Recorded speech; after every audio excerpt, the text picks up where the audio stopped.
Naisip mo na ba kung paano napunta ang bawat karakter sa digital na sirko? Kailan sila dumating? O kahit ang kronolohiya ng kanilang abstraksyon? Oo mga kaibigan, may paliwanag at kwento sa likod ng lahat ng ito. Simulan na natin. Noong 1999, ang kumpanyang C&A ay gumagawa ng kanilang pinaka-ambisyosong proyekto, isang artificial intelligence na kayang lumika ng mga mundo ng mag-isa. Ang mga pangunahing sangkot sa proyektong ito ay sina Grant, na mas kilala bilang Kinger, at pati na rin si Scratch. Naapektuhan na ng hindi matatag na pag-iisip ang mga ideya ni Scratch. Sa parehong taon, noong 1999, pumasok sa sistema ang mga unang test subjects. Kinger, Queenie, Scratch, Spike, Ratty, Bisco at Wormo. Hindi tiyak kung silang lahat ang mga unang programmer ng digital na sirko, pero malinaw sa amin na hindi planado ang kanilang pagdating. Makikita natin na inis si Scratch kay Kane dahil sa ginawa niya. Kahit sila ang unang henerasyon ng mga karakter sa digital na sirko, nakakagulat na isang taon pang lumipas bago natin nakita ang unang na-abstract sa kasaysayan. Siya ay si Scratch mismo. Siya ring magbigay ng mga ideya para sa paglikaan ni Kane. Nangyari ito noong taong 2000. Posibleng hindi pa nila alam na posible pala ang ma-abstract sa loob ng sirko, na tiyak na nakaapekto ng malaki, kaya isang taon pang lumipas bago nagkaroon ng sumunod na na-abstract. Noong 2001 na abstract si Bisco, maliit na payaso na nakadamit na polka dots. Pagkalipas ng 2 taon, na-abstract naman si Spike, ang ubeng dinosaur, noong 2003.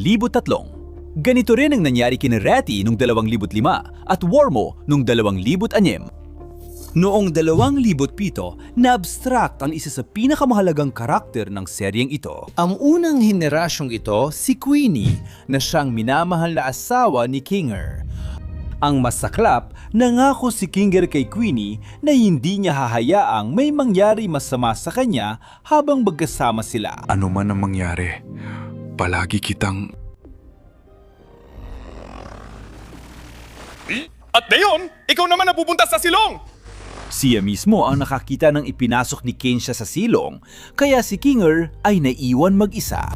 Ang nakakagulat ay hindi siya na-abstract kahit na mag-isa siyang maiwan ng 2 taon sunod-sunod. Hindi natin alam kung nakikipagsapalaran siya noon kasama si Kane o ano talaga ang ginawa niya.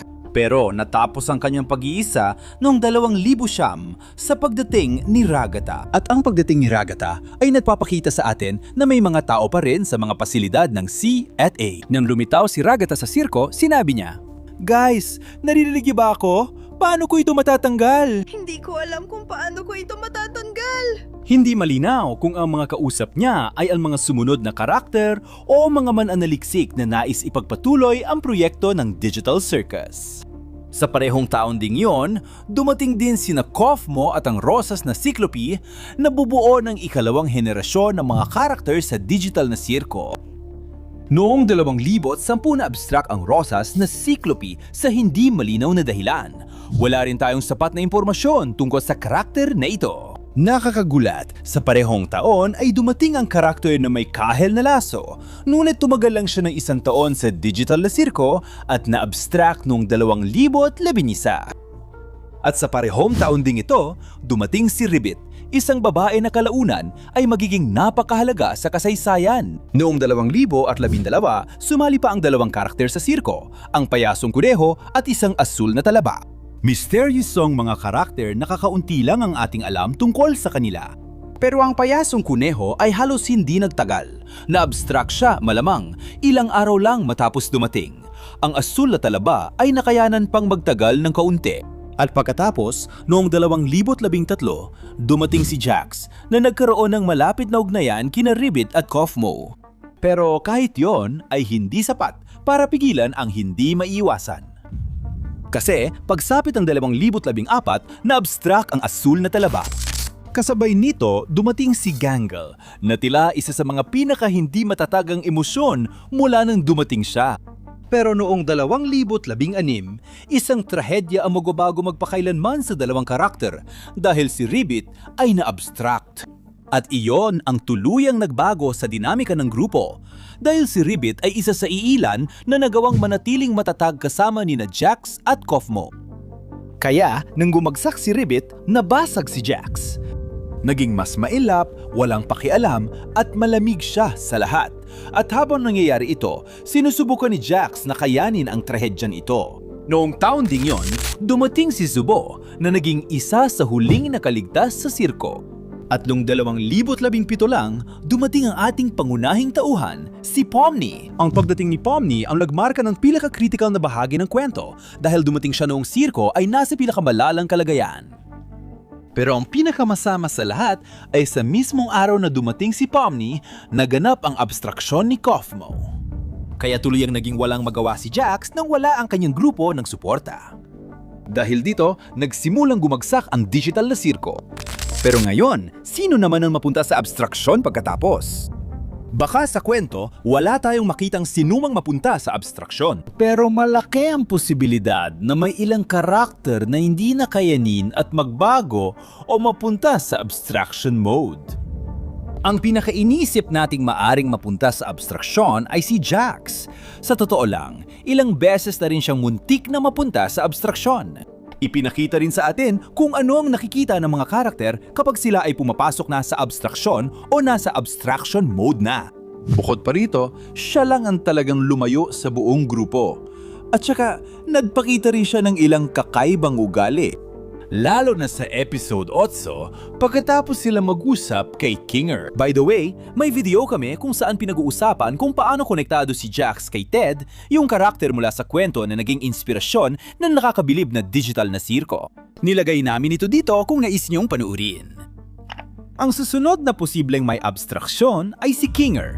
Siya ang pinakamatagal na nasa loob ng digital na sirko at nakaligtas hanggang ngayon. Nakakagulat talaga ito.